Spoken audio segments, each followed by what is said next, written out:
মা যে কতটা কষ্ট নিয়ে কৈলাসে ফিরছেন এই মেঘলা আকাশটাই হয়তো তার প্রমাণ। পুজো আসছে আসছে বলতে বলতে হট করে চোখের সামনে দিয়ে কেমন যেন 4টে দিন পেরিয়ে গেল, তাই না? আবারও একটা বছরের অপেক্ষা। উমা গেছেন কিন্তু শ্যামা তো আসবেন, আর মাত্র কিছুদিনের অপেক্ষা।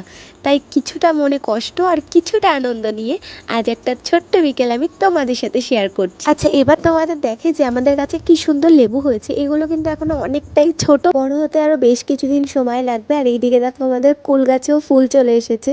দেখে মনে হচ্ছে কিছুদিনের মধ্যে ছোট ছোট কুল আসতে শুরু হয়ে যাবে। কুল গাছে ফুল দেখলেই না আমার ভীষণ সরস্বতী পুজোর কথা মনে পড়ে যায়। আর ইনি হচ্ছেন আমার দাদু, যার মুখে সব সময় হাসি লেগেই থাকে। এটা একটা পজিটিভ দিক। আর এনার নাম হচ্ছে চুমকি। চলো এবার তোমাদের দেখাই আমাদের বাড়ির সুপারি গাছটাতেও ফুল এসে পড়েছে। আর কিছুদিনের মধ্যেই হয়তো সুপারি দেখা যাবে। সন্ধে হতে না হতেই মা দিয়ে গেল 1 কাপ চা। আচ্ছা, এবার আমি তাহলে চাটা খাই, আর তোমরা তাড়াতাড়ি গিয়ে like, comment, share and subscribe করে রাখো। আজ এলাম, টাটা।